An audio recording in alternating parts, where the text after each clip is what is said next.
CP Radhakrishnan, a veteran BJP leader, has been elected as the 15th Vice President of India. At 67 years old, he becomes the third leader from Tamil Nadu to hold the post of the Vice President, succeeding Jagdeep Dhankhar, who had resigned in July this year, citing health concerns and reasons. NDA nominee CP Radhakrishnan secured 452 votes, defeating opposition candidate Justice B. Sudershan Reddy, who had polled about just 300 votes. The NDA was confident of victory with its combined strength of 427 members of parliament in both the houses, along with support from 11 YSRCP members of parliament, giving it an expected tally of 438 votes. Interestingly, Radhakrishnan's final count stood at 452, well above the projections, hinting at cross-voting in favour of the NDA candidate. The election saw voting by the 781 members making up the Electoral College, comprising Lok Sabha's 543 and Rajya Sabha's 245 members of parliament. 13 MPs abstained, including members from the Biju Janata Dal, the BRS and the Shiromani Akali Dal, and one independent. What's more is that Radhakrishnan, who also serves as the Governor of Maharashtra, was NDA's nominee and faced Justice B. Sudershan Reddy, the opposition India bloc candidate. Prime Minister Narendra Modi cast the first vote, followed by senior ministers Amit Shah, Rajnath Singh, and then JP Nadda. On the opposition side, Rahul Gandhi, Mallikarjun Kharge, Sonia Gandhi, Priyanka Gandhi Vadra, and the other members of the opposition bloc were amongst those who had voted. CP Radhakrishnan becomes India's 15th Vice President after Jagdeep Dhankhar stepped down earlier in July, citing health concerns and reasons. NDA Vice Presidential pick, CP Radhakrishnan, Governor of Maharashtra, a tall, stout politician when it comes to Tamil Nadu, has been a member of parliament earlier as well. Celebrations that has already begun in the BJP Tamil Nadu headquarters, and what's more is across the state of Tamil Nadu. This is the third Vice President from the state of Tamil Nadu. India's Vice President CP Radhakrishnan, the 15th Vice President of India, the NDA pick, now becoming the Vice President, polling about 452 votes, which is way more than the expected 438 in his kitty. With about 781 electors, minus the 15 invalid votes, the magical figure stood at 377. 452 votes in favour of CP Radhakrishnan, way above the 377 magical figure mark, whereas his competition, the opposition Indie bloc candidate Justice Reddy, could only garner 300 votes. There's a lot of cacophony, hue and cry over cross-voting as to who cross-voted for whom, with more votes falling into the NDA candidate's kitty. And Jairam Ramesh, a senior Congress voice, earlier suggesting that all 315 of the Indie bloc had cast their vote, then why only 300 votes to B. Sudershan Reddy? Where did the other 15 votes go? Well, it seems like in the kitty of the NDA pick of CP Radhakrishnan, who's become successfully the 15th Vice President of India. At 67 years old, he becomes the third leader now from the state of Tamil Nadu to hold the post, succeeding Jagdeep Dhankhar.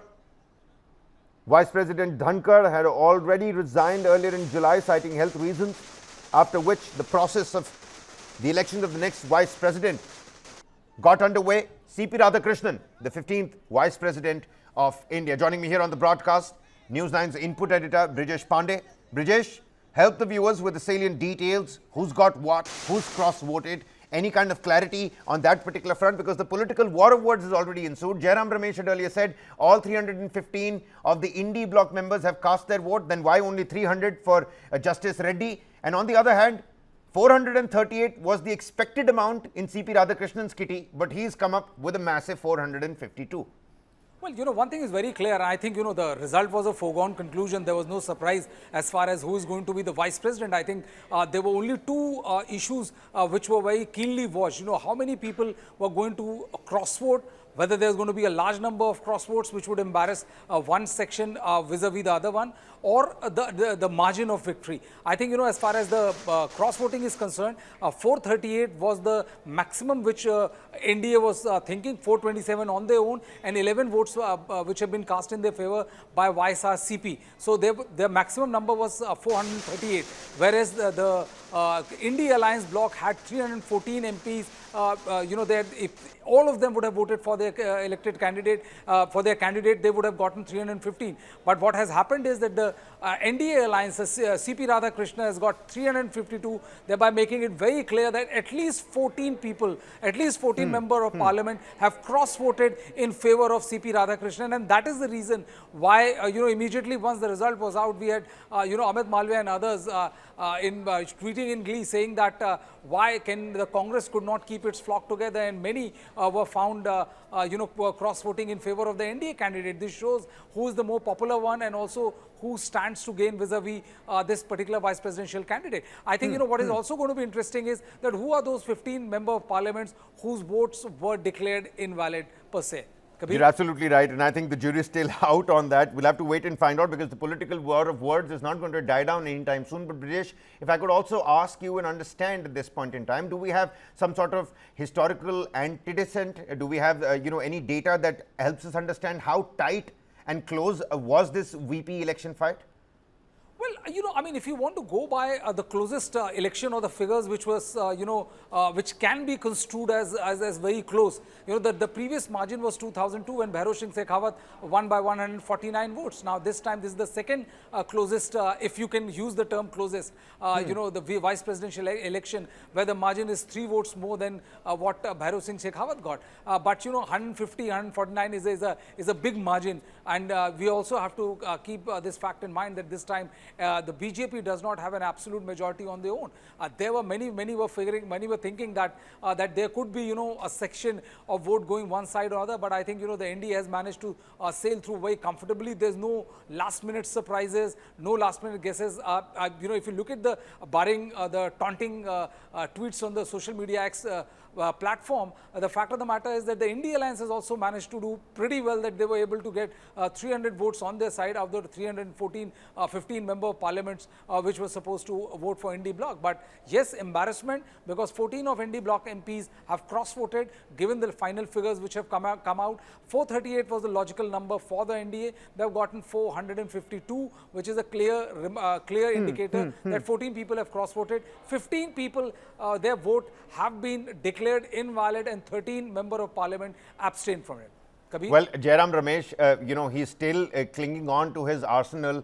Take a look at this, Brijesh. He says back in 2022, the opposition and its candidate had received only 26% of the vote. So this is not just clearly arithmetical victory, but really both a moral and a political defeat for the ruling party. For this time around, their candidate has gotten 40% of the vote, when last time it was 26%. So, like I mentioned earlier as well, the war of words is not going to end here. Amit Malviya and Jairam Ramesh, you can at least vouch on both of these. And the Prime Minister's tweet also now coming out, congratulating Thiru CP Radhakrishnan, on winning the 2025 vice presidential election. His life has always been devoted to serving society, says the Prime Minister. But the Congress party now saying that this is but a moral loss for the BJP in the vice presidential elections.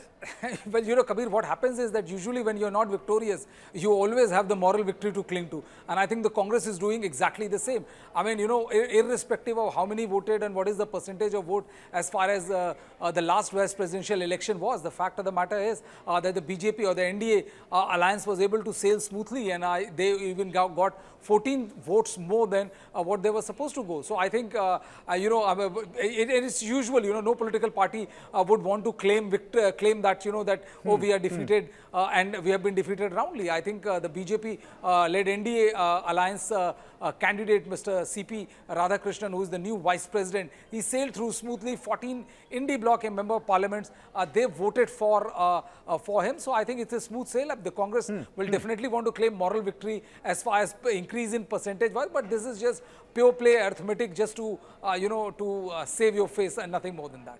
All right. The numbers aside, you rightly pointed out, nobody's going to say that they've lost this particular battle. Justice Reddy was the first person to come out with his own statement saying that, I'm glad and honored that I was part of this process. The ideological fight is not going to die down anytime soon. This is about dissent and participation and openly expressing yourself, which is why we honor our republic and our democracy. But on the other hand, this is now the first OBC to take the post from the state of Tamil Nadu in the likelihood of CP Radhakrishnan. And the entire country at this point in time talking about reservation matrix.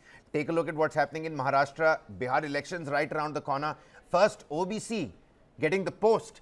I mean, what kind of political optics and political mileage will now the ruling party try to extract from this front? Because it's needless to say they will. Oh, absolutely. When you are a political party, everything is political.